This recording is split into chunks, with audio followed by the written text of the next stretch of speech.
Yo, c'est sérieux, c'est bienvenu dans ce nouveau coup de fil. Ce qui ne te tue pas te rend plus fort. Ou encore, Dieu est mort. Bref, c'est des citations que vous avez sûrement déjà entendues, et ça tombe bien.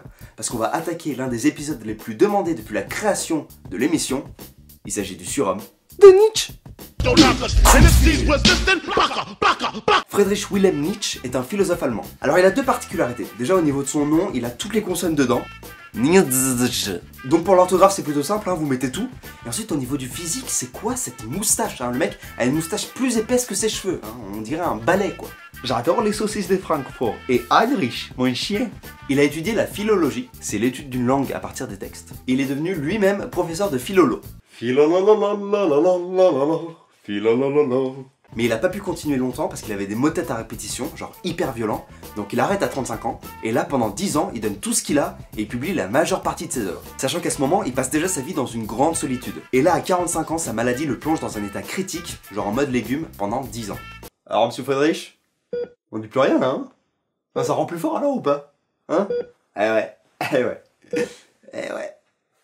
Ah, les philosophes, je te jure. Nietzsche critique le christianisme, parce que pour lui, ça met la terre en infériorité par rapport au ciel, et en plus, ça nous demande de dépasser ce qui nous semble important sur terre, sauf qu'en faisant ça, on se détourne un petit peu de la vie elle-même. En plus de ça, c'est ce que je vous disais dans l'intro. Pour lui, Dieu est mort. Alors, ça implique pas mal de choses, cette mort de Dieu. Déjà, ça veut pas dire que plus personne ne croit plus en Dieu, hein, c'est pas ça.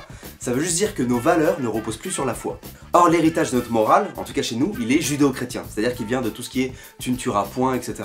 Donc si on perd notre foi, le système va finir par se rompre. Et on assiste du coup à une dévalorisation des valeurs supérieures, comme les valeurs de justice, liberté, moralité, etc. Mon père, on vient d'apprendre que Dieu est mort. Mais enfin, ça fait 40 ans que j'ai donné ma vie pour le Seigneur. Ah, je sais. Bref, les valeurs, du coup, moi je vais me faire des putes et finir Pokémon. Et ciao. Troublant cette histoire. Continue Thomas, s'il te plaît. La conséquence de ça, c'est le nihilisme, et c'est pas le fait de croire en rien comme beaucoup pourraient le penser. Non, chez Nietzsche, il y a deux formes de nihilisme. Il y a d'abord le nihilisme passif, hein, c'est celui qui considère que la vie n'a pas trop de sens, donc il se demande à quoi bon. C'est celui qui a pas la force de croire en autre chose qu'en son propre bonheur, tu vois, donc c'est un pessimiste, et ce nihilisme-là, il faut le combattre.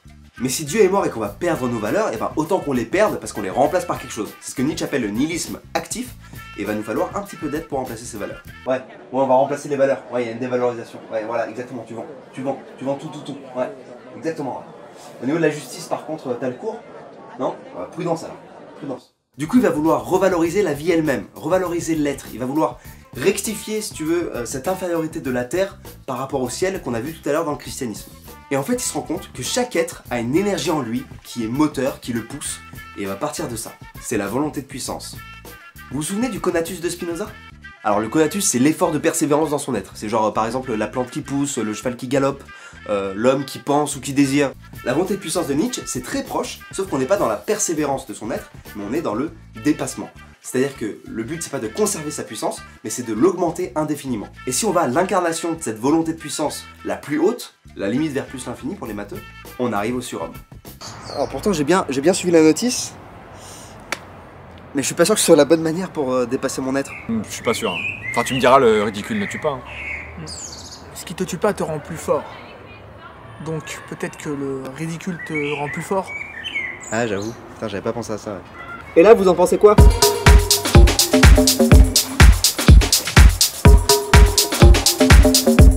Alors le surhomme, c'est pas du tout ce qu'on vient de voir. Hein. Non, le surhomme, c'est un idéal pour l'homme, du coup. L'homme, c'est la corde tendue entre la bête et le surhomme. C'est-à-dire que tout ce qui est naze en toi, c'est la bête, c'est l'animal.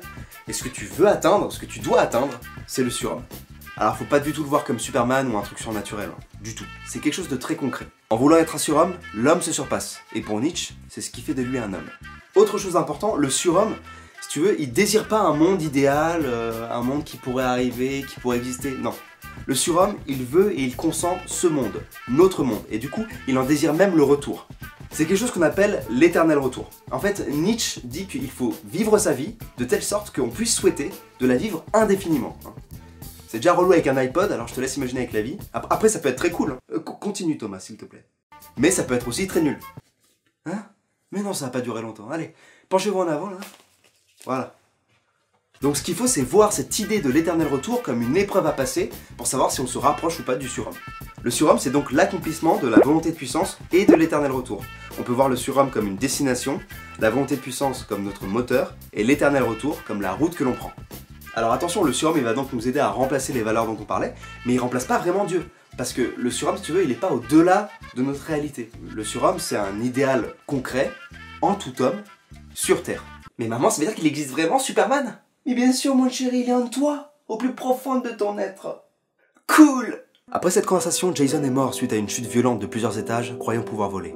Son corps s'est ensuite fait écraser à plusieurs reprises par des camions poubelles et le bus numéro 128. Et d'ailleurs, si tu veux augmenter ta volonté de puissance et te dépasser, je te conseille de t'abonner à la chaîne et de rater aucun épisode à venir. J'espère en tout cas que le surhomme de Nietzsche est maintenant plus clair pour vous. Je vous envoie du love et de la peace. Je remercie aussi Jonathan qui est derrière le blog Un Philosophe, qui d'ailleurs à l'heure où je vous parle normalement a sorti il n'y a pas longtemps un article sur Nietzsche aussi, et qui est spécialiste de Nietzsche et du coup qui m'a permis d'être sûr de la qualité de cet épisode.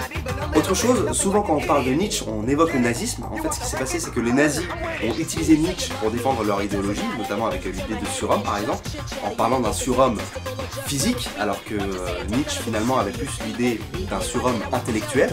Alors évidemment le nazisme c'est quelque chose qu'aurait condamné Nietzsche. Par exemple il était pote avec Wagner et il a arrêté d'être pote à partir du moment où celui-ci est devenu antisémite. Voilà. N'oubliez pas de me suivre sur les réseaux sociaux aussi, Facebook, Twitter, Snapchat, les trois j'utilise différemment. Facebook c'est plus de temps en temps une grosse news, Twitter comme ça et Snapchat, voilà. Pour ceux qui me suivent le savent, hein, je raconte plein de choses, voilà. Non, je suis pas sûr. Enfin, tu me diras, le ridicule ne tue pas. Ce qui tue pas rend plus fort. Du coup, ce qui rend ridicule...